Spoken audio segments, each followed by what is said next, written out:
Le Deutéronome, chapitre 23. Celui dont les testicules ont été écrasés ou l'urètre coupé n'entrera point dans l'assemblée de l'Éternel. Le Deutéronome, chapitre 23.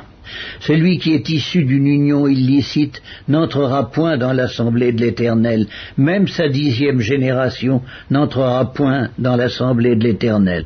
L'Ammonite et le Moabite n'entreront point dans l'assemblée de l'Éternel, même à la 10e génération et à perpétuité, parce qu'ils ne sont pas venus au-devant de vous avec du pain et de l'eau sur le chemin lors de votre sortie d'Égypte, et parce qu'ils ont fait venir contre toi à prix d'argent Balaam, fils de Béor, de Pétor en Mésopotamie, pour qu'il te maudit.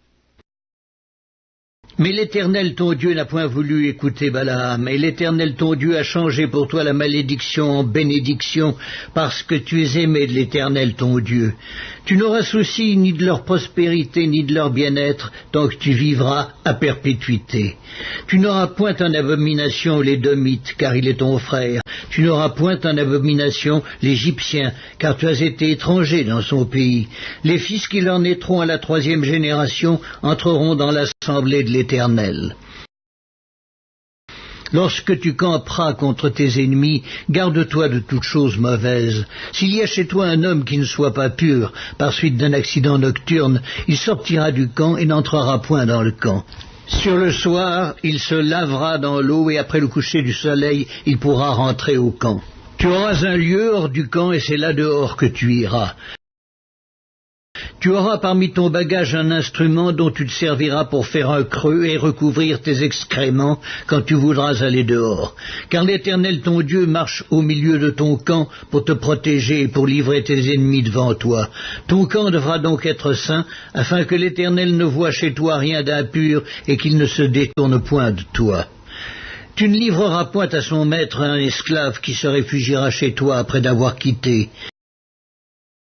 Il demeurera chez toi, au milieu de toi, dans le lieu qu'il choisira, dans l'une de tes villes où bon lui semblera, tu ne l'opprimeras point.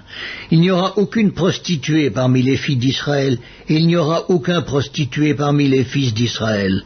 Tu n'apporteras point dans la maison de l'Éternel, ton Dieu, le salaire d'une prostituée, ni le prix d'un chien, pour l'accomplissement d'un vœu quelconque, car l'un et l'autre sont en abomination à l'Éternel ton Dieu. Tu n'exigeras de ton frère aucun intérêt, ni pour argent, ni pour vivre, ni pour rien de ce qui prête à intérêt. Tu pourras tirer un intérêt de l'étranger, mais tu n'en tireras point de ton frère, afin que l'Éternel ton Dieu te bénisse dans tout ce que tu entreprendras au pays dont tu vas entrer en possession. Si tu fais un vœu à l'Éternel ton Dieu, tu ne tarderas point à l'accomplir, car l'Éternel ton Dieu t'en demanderait compte, et tu te chargerais de péché. Si tu t'abstiens de faire un vœu, tu ne commettras pas un péché. Mais tu observeras et tu accompliras ce qui sortira de tes lèvres. Par conséquent, les vœux que tu feras volontairement à l'Éternel, ton Dieu, et que ta bouche aura prononcés. Si tu entres dans la vigne de ton prochain, tu pourras à ton gré manger des raisins et t'en rassasier, mais tu n'en mettras point dans ton vase. Si tu entres dans les blés de ton prochain, tu pourras cueillir des épis avec la main, mais tu n'agiteras point la faucille sur les blés de ton prochain.